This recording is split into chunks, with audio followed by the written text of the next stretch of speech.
Nothing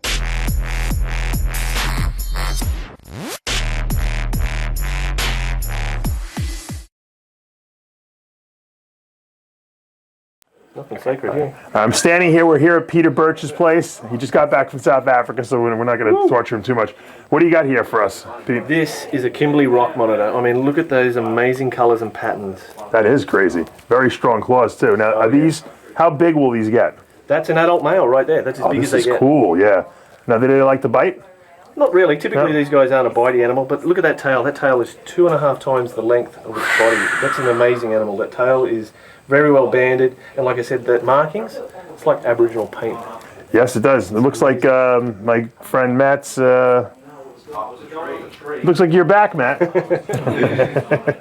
This is amazing. Look at that face. See, this is a monitor that you can actually handle. I mean, that you can actually, it doesn't outgrow your house, so to speak. I mean, if you think that's cool, yeah. Check out this guy. This is what they call a Gillen's or a Pygmy Mulga monitor. This is my cheeky little friend. That's adult size. Wow, now that's a nice little house pet right there. And what will these eat? That will eat just about anything. So any bugs, any insects, anything like that. And he'll also take pink mice. Oh, you or can even feed him some pink mince, mice. a bit of mince with some supplements. Right. Look at that guy. He'll run up and just sit on your shoulder. Yeah, he's pretty cool. He's pretty relaxed. Look at that nice red eye. You can see he's just like a little dinosaur guy. And do you breed these? Not yet. I haven't bred them yet. No, I've got a little colony. I've got a trio there, and I've got this single male up here. Now, this guy is looking really interesting. Explain what he is. The Parenti. So that Parenti there is she's about 10 months old. So as a baby, you know, she's probably about that big. She's going to be big. She's going to grow to about 3.5 meters. Australia's largest monitor. Oh my God. The 4th largest monitor in the world. Wow. So, and apparently these guys are so closely related directly to the Komodo dragons. I was going to say they look like Komodo dragons a little bit. And will you try to breed these? Well, that's the hope, is eventually we'll try and breed them. There's a few people in Australia breeding them with some really great success. And obviously, you know, the more we can breed them, the more that'll be in captivity, and hopefully, you know, they're going to serve a really great place as a pet. Amazing. Explain what the difference between the arboreal gecko and this. I mean, I love the pattern. This is an amazing color. Yep. Well, these guys are like an amelanistic almost. Yeah, they look like a caramel. Yes. Well, I think it's almost like a T-positive gene, but the fact that these guys can climb glass means they're an arboreal species, obviously. The worst thing about it is, as you can see, they do crap down the front of your cage. It makes it an endless job cleaning. Where did you get this particular species? These are a northern velvet gecko, so they're all Australian, just like everything we keep. It can only be Australian. So these guys are from northern Queensland. Is this a popular pet here? These guys aren't very popular, actually, which is pretty upsetting. Here's a normal-looking one. It just shows you the color variation. I love the this like T-positive or possum, whatever it is. Just looks amazing. I mean, you don't see these anywhere in the United States whatsoever. Are these just? Are they in the United States, or are they exclusively to Australia? You probably find that most Australian species end up in Europe, and then slowly but gradually make their way across to the US. I got you. But yeah, the Europeans love geckos. It's one of the big things that they go crazy over. We just have more geckos in here. These are the knobtail geckos. So why do they call them knobtail gecko? Knobtail gecko. Oh, because they get the little short tail. Yeah, they get the little stumpy. It almost looks like an alien, right? It doesn't even look like a real creature from this planet. Pretty cool. This is that's awesome. This guy's a hypo. So Look you can at see that. the coloration difference there. Now, is that fat-tailed? Is that where they store their energy? Certainly is, most definitely. And I mean, you can see this little guy. You've got external gonads, so you can see his little. That's a male. Yep, his little business. And this is a girl, and you can see the eggs. Flying. Now are they like other geckos that will only have 2 eggs at a time? That's right. Yep, they lay 2 eggs at a time. But if you cycle them right, they will lay 2 eggs every 17 days. Wow. And this trio here actually laid a total of, I think it was 30 eggs, so they did about 10 clutches each. Probably actually it was about 15 clutches apiece. Do you sell a lot of these? Yes, we do, but we also keep a few. So we've got a few. The world's smallest monitor. Let's take a look at this. Smallest monitor. That's an adult female. She is 13 years old. 13 years old. That's look as big as Yeah. Trying to take off there. And what are these called? They're called brevicorder, or a short-tailed monitor. It's got that shortish tail. What makes them a monitor? Well, the at this thing size? is, the total body shape. They're exactly like the Komodos. They're exactly like, as you've seen, the Perendis and the lace monitors. But they're just all that attitude, just in a really small package as well. And we've been very successful. We bought a trio last year, and in a year we've produced, I think it's about 13 of these beautiful little critters. Wow, and I assume these are very desirable because of their size. Yep. I mean, a lot of people, they used to be very popular probably about 5 to 6 years ago, but they're sort of really dropped off. Not many people have them anymore. And as you can see, such a small, beautiful little critter. Amazing, and I love the red. Oh, the colours are just intense. I mean, we can show you some little baby ones if you think that was a monster. Yeah. They're actually right behind you here. Here's a monster. This guy here. Oh my God, look at this guy. How old? Yeah, this guy here is probably 3 months old if you're lucky. We don't want to lose him. We don't want to lose him. Put him in here. Sit there, champ. How old is he now? That's 3 months old. 3 months old. And what do these eat, like crickets? Yep, those guys are eating crickets and, well, he's going up your sleeve. And cockroaches and just small insects basically at the moment. Wow, and he pooped on me too. Lucky me, that's good luck. Yes, that's it, that's what they say. Now, why do you call that a jelly bean? Well, it's just because it's the orangey looking colour. There's no real pattern to it. So I just love their eyes, right? So they just give it that name, the jelly beans. So they're pretty cool. They're so kooky looking, right? Oh yeah. Some of these guys can be get really upset and stand their ground. Oh, will they get like a little nasty? Yeah. So this is a spotted python. This guy here was actually hatched in 1994. So he's full grown. Oh yeah, he's an adult animal. He's not going to get any bigger than this. He's been making lots of babies. He's actually a great grandfather. Now, these probably make great pets too, because you know they don't get too big. You know. Definitely they do.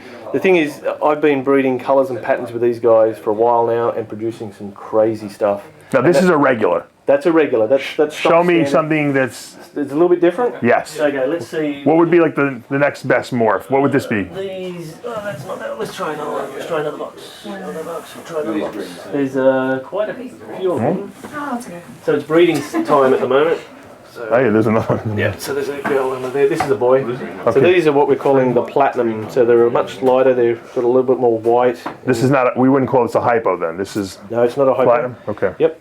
It's platinum, so basically the platinum gene breaks up the blotches and you can see yellows coming through. Yeah, look at that, right. The background colour fades right out, which is pretty impressive. Now is this random occurring or was this found in nature? The original animal was found in nature. Okay. There's a bit of a story behind it. There's a bit of skepticism whether or not it's a true 100% animal, it's not a hybrid. But all my breeding trials have shown that they're not hybrids, they're 100% reproducible. maculosis. And the colour, not really sure 100% at the moment. It's looking like it's a straight recessive trait. But the thing is, I've been breeding them for 6 years now, and we got a mixture of results. So some of the results say yes, it's recessive, and other results go, well, it's looking a bit codom. Gotcha. So it's a bit weird. So that there is a gravid female. Oh, she's got some babies in her, huh? Yep, she's got babies growing in her. So this time of the year, we've got females ovulating, males mating with the females. We've got females. Now, how come you leave the males and females together? Well, I leave them together to make sure that the job's really done. Gotcha. And it's very selective. Something that is very new. The albino. The albino spotted python. This is this is a very rare python now, the albino. At the moment, yes. There's probably about, I would estimate, over the last 3 or 4 years, there's been some difficulties with these breeding. Why is that? Project. Just not getting very good results with the offspring. They typically are a little bit weaker than normals. This guy looks very... Oh yeah, she's doing really great. She's been mating like crazy with that other guy in there. So we've been outcrossing these guys, trying to strengthen the line. Is that, that's a problem when people inbreed too much, right? It can be, definitely. With this particular gene, there's definitely some issues. So I've been outcrossing, and obviously, you don't get the results you want straight away. But of course, in about 3 or 4 years, you'll get some magnificent results. How long does it take these guys to reach sexual maturity? 18 months. That's not bad for a female. That's good. That's very Males fast. and females, 18 months. And as long as the females are about 350 to 400 grams, you'll probably get about 12 to 14 great eggs. That's amazing. And that's really good for these beautiful little critters. Now, what would something like this cost? At the moment, the albinos are sitting about 7,000. Wow, so they're very rare then still. It's that thing is not many are being produced, and not many of those being produced are very strong. Where do we go from here? What's the next step, morph-wise? Well, morph-wise, there's so many different combinations you can do, but within the maculosa, that's probably the holy grail. This is the maculosa, same as the albino and the first one that I showed you. So that you get stripes. Some of the extreme things that I'm working with are almost patternless spotted pythons. Wow, like this guy that's here. beautiful, yeah. That's actually linked to the platinum line, and this guy's blue at the moment, so once he sheds he'll be a lot more. Yeah. But it's a little bit wacky, I guess, as in patterning. I love the stripes. This is really, you don't see, like I said, you don't see these very often. These are really different. And because I guess they can mature so fast at 18 months, you can really kind of crank these things out, probably. Oh yeah, definitely. I mean, even if you get, this is like almost a double line down the back with that opening. So it's like a double stripe, you'd call this, yeah. And is this genetic, or is this, This is genetic, this one. Okay. But it's probably closer to be called polygenic. So you're still getting mixed results. They're stripes, but the whole idea is trying to get more of that striping from back of the head all the way down to the tip of the tail. Gotcha. I bet that would probably look great in an albino, too. That's where we're going. So some of this other stuff we're mixing up to get the albino in it, and the stripes are really strong, bigger line. And this is the cutting edge. You're it here in Australia, pretty much, right? Apparently, yeah. I've been blamed for that. So but it's just those are STIMSON'S pythons. Yep. That's a nice looking. And this is a regular, obviously. That's what they're calling a wheat belt. So wheat belt's an actual location. The location itself has these nice looking animals. Right for the camera. Once you start working with these animals and starting to do a bit of polygenics, just picking out the nicest ones from that. And that's what you're doing. Yeah, I've been doing that. And this is just from picking different traits out, not recessive. No. Wow, look at that. It's just. I would swear it's a different morph. Almost. This is so light. But that one there, you can just see just by picking the best of the best. Right. Keep producing. So this will be definitely a breeder, that's for sure. Oh yes. When we talk about children's pythons or the children eye, sure. This guy here. And the children's pythons, so there's a little smaller, would you say? They're a bit smaller and they're a little bit, I can't pull him apart because he's hooked up. Oh, they're actually mating, look at that. Let's get a good look. That's what they're calling the marbled children's python. Wow, that is awesome. Look at the head. Oh yeah, it's got that white spectacular. It looks like a chess piece on there almost, They actually start off bright yellow as babies, and as they get older they start to get this dark pigmentation. And is this a normal color? Because this looks pretty amazing too. That there is what they're calling a patternless female, so there's devoid of all pattern obviously. Yeah, that's beautiful. And you're breeding these two obviously together. And what will this produce? Well, the females are het. So we'll get 50% more marbles and 50% more hets. Beautiful. It's 50-50. Now that's something we don't see at all in the United States. Nothing. And trait.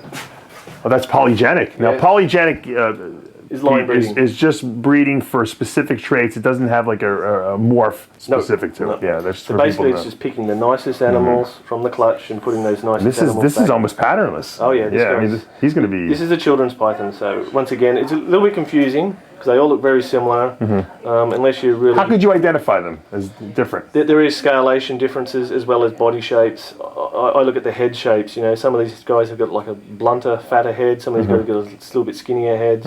But obviously there's scalation, you can do scale counts and all the rest of it. But it would be hard for the average person to look at it and see what would be a STIMSON'S, what would be a children's. It definitely is, and I mean a lot of people say, I bought this as a children's python, and you look at it and go, well, it's a STIMSON'S python. And they're like, no, the guy told me it was this, and it's like, well... And you probably see a lot of this, I'm sure. Yeah, definitely. It's a T positive. Is that a recessive, or is this a coda? Yep. Wow, look at that. It's a caramel albino, I guess they would call that also. Yep. And you can just see that like creamy looking color to it. Yep. What a beautiful snake. Down the sides. Oh yeah, look at that purples. Because you lose some of the blacks, but not all of it. That's right. And that is just gorgeous looking. Now, is this something that's rare here now, or are they becoming more available? But they are still a highly prized individual, and I mean that's a normal. So it's a stock standard children's python. It looks like someone just threw some turpentine on it and just bleached it out a little. Well, exactly. That's crazy. And these are breeding right now? Yep. So this female here is a het. So she's het for T positive. So 50%? Yep, 50-50. What is that? This is a project that I bred. I call it the Sunburst. Just a really bright orange, sort of yellow. How did you find this thing? I was just lucky enough to produce her, and from breeding what? Just breeding some normal-looking animals. The original adults are over there. Wow, they're from a specific location. That's a lottery ticket in in the reptile game. Yeah. It is always a lottery ticket. It's a really cool looking. I've never seen one this color. Yeah. And if you feel the scales, they actually feel slightly raised. Yeah, they feel almost like a rough. Yeah, they're like a roughie. Different. So this specific Alice Springs locality, they have these raised scales. So you don't think this is not like a hybrid or anything? No. Okay. It's a specific locality. There's two. Wow. There's two lots that you find in the same area: smooth scaled and the raised scaled. They're not 100% sure what's going on there, but I think it's because of the sort of environment that they're choosing. They're choosing, you know, you got the sandy plains or you got the rock outcrops. Very interesting. They're the smallest python in the world. What's the common name of this? Pygmy python. Pygmy python, right. Look at that. It's a pygmy python. This is full grown, right? That's it. Well, that's full grown. Wow. Now, this is the smallest python in the world. That's right. Is that what you say? I like that. What kind of pattern do you consider that? Just a natural colour. That's the natural color, and this is the patternless? More like a patternless. Okay, gotcha. So there again, we're starting to work with some colours and patterns. And I like these. These are cool. Variety amongst them. Some of these guys can be quite vivid in colour, like this one. The smallest python in the world. It's the smallest. Yeah, look at that. That's got some serious red in there, huh? Look, almost looks like a Bredli. Yeah, it's weird, isn't it? That's really impressive. And that's just selective again at the moment. So we've got a couple of the smaller ones here that are really holding their colour. Yeah, the babies really you can see that's have nice colour. That's sort of more like the parents. Yeah. Great. I love. They got good heads. I like the heads. Tiny little snake. Yeah. Great attitudes. Good pet for Renee Schmidt. Oh, we'd love one. It's full grown. I don't know if we've seen a carpet python that big. We saw it. They get bigger than Reptile Fair. Oh yeah, maybe yeah. One. Wow. So this is that other little male that you held before. Yeah. This is the dad. Wow. So he's a beautiful animal. He's big. How many feet do you think he is? He's got to be 6 foot, right? 7 foot. He's got to be close to it, yeah. This is crazy. But, I try not to put too much food into the boys, obviously. Right, they get sluggish. You want all the focus to be on the girls. Right. And I mean, Well, this should show you that. Put the camera So down. This is the good stuff. that's the female head right there. Wow. So she's a head albino? Yep. So She's a nice size too. not the money maker, baby. No. So yeah. Are they how many babies do you think a girl that size will produce? Well, typically I'm only getting, as you can see, there's started a bit of bumping in there. But I've only got like between 12 and 16 out of these guys. Oh really? That's it? You think she's big. She gonna shed? Yeah, she's Crazy. blue. So you can see the difference in the body shape. And she's just a female first? This is a female albino olive python. Okay. And explain, these are very rare, obviously. You don't see these in the United States anywhere. Yes, I believe there's a couple of people with them in the US. Oh, really? How they made this. We don't know how they got them, though. But they're there, and I mean, in Australia, they're relatively a difficult species to breed, the olive python. Why is that? It just happens to be, they're just to be the sketchiest breeders around. I mean, you see a lot of good lockups. They start doing everything right. The females lay inverted. And then they'll roll up the other way and start eating, and you'll never get any again. Really? And so what's the tricks to getting them to actually mate successfully? I think it's the feeding. So you got to feed very heavily right before you want to cool them and start cycling them. And then hopefully you're in a good chance for the females to do the right thing. And it seems to work pretty efficiently. This is usually olive pythons are, not like this big, thick pythons like you see in the boas or the Burmese or anything like that. Look at this guy. But they're so long they can get away from me. But this female is huge. What does she eat? Explain to my audience how much this female can eat. So basically, this female here can eat like a 2 kilogram rabbit. And how big is that? Like this big? A 2 kilogram rabbit, yeah, is probably about that big, like a small cat. Oh my God! Yeah, so where do you get rabbits for these? Well, you can actually buy them from certain areas that produce them. So they're just frozen. You defrost them, and are rabbits better for them than rats? I think when they get bigger, it's just about filling the hole as quickly as possible, and rabbits do the job very easy. Otherwise, you've got to feed them 2 to 3 large rats. Unbelievable. Sometimes large rats can be full of fat. Exquisite. So, now, are you going to be hoping to get some babies from these guys? Yeah, well, these guys produced a nice clutch of slugs last year. So it was so close, but that was this female's first time she's ever been bred. She's 9 years old, and the male there is about 5 years old. Have you had her since she was born? I haven't. I've only had her for 2 years. So the previous owner never tried to breed her. I've put a lot of condition on her. She did produce a clutch of slugs, which means she's doing everything right. So now it's up to him to do the right thing. But I put these guys. Let me have a little talk with you. You're going to do the right thing. Yes, you need to do the right thing. But a lot of money. They put them together early in the year. like early in their season. Probably my problem is I didn't reintroduce him back again just to make sure. Gotcha. So maybe she got all the crappy sperm basically. We got to work them. We got to have a talk with. We'll have Matt have a talk with them. Yes. This is just incredible. These animals are incredible. Look, I mean, this doesn't get much better than this, guys. This female is actually a het for albino, and she's as you can see, she's ready to go straight away. She's ready for business. Yeah, So she doesn't like you for some reason. what she's doing at the moment is slowly edging her way out, bringing you into a false sense of security. But Go give her a kiss, Dave. right about, so we're talking within 2 feet, you're in the strike zone right there. Okay. Am I So out of it? that's all recoiled, Yeah. Wow. and she's getting ready. So It's amazing the albino to the regular difference is definitely, I mean, amazing. like I said, this is a het. So this is 100% het for albino. Right. So it still carries the gene. It's Right. just not visual. And she just happens to have all the attitude from the albino, you know, that guy down there that doesn't have. So she's got double attitude right now. Gotcha. But she could give you possibly some albino babies, though. Oh yeah, that's the only reason she's sort of here. So he mates over this female. You get 50% white ones and 50% of these Right. normal-looking animals. Oh, she happens to be a good-looking snake. Unfortunately, she just doesn't Yeah, she's like got people. attitude. Yeah. We'll put her back. Okay. We made it successfully without getting bitten. So far, so good. And we'll actually have a look at this big girl at the top here. She's my favourite. I've had her for over. Is this 20 years, the one? Yeah, she's 20 years old, and she's a Goliath of an animal. How long wow. How long do they live for? Here she comes. Look. Well, they can actually live quite long lives, so probably 30, 35 years, maybe longer. Sweetheart. And she's still breeding, huh? She's still breeding. Yep. She actually produced a nice clutch of 24 eggs for us last year from the albino male. So all those babies are 100% hets. Wow, look at that. She's huge. I don't know if the camera can see how big she is, but she is very big. She goes way back in there. Come on. Does she like you? Yeah, she's usually pretty good. But like I said, just before winter, we do feed them pretty heavy. So they do get a little bit, change their attitudes a little bit. Holy mackerel. That is a big snake. What'd you get out? Wow. With my shoulders, I don't think I'd even be able to get her out of there. That is enormous. Whoa! You feel the strength of this snake. It is just No way. mind-boggling. So yeah. This is all muscle. This is bigger than Big Rami, this snake, I think. And Pete doesn't even know who Big Rami is, but believe me, Big Rami is pretty big. And So this is actually Australia's heaviest animal. it is. Heaviest python. Heaviest python. In We Australia. saw the smallest python in the world. Now we're seeing the heaviest python in Australia. And she's being very nice. So that's good. We like These guys can max out about 20 to 25 kilos. Whoa. But at that size, it's not very healthy and you won't breed from them. How long will they get? What's the record?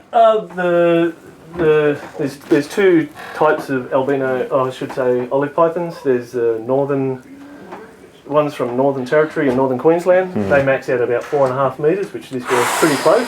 Wow. She's pretty close to about 4 metres. Then you have the Western Australian ones, which will max out around about 6 metres.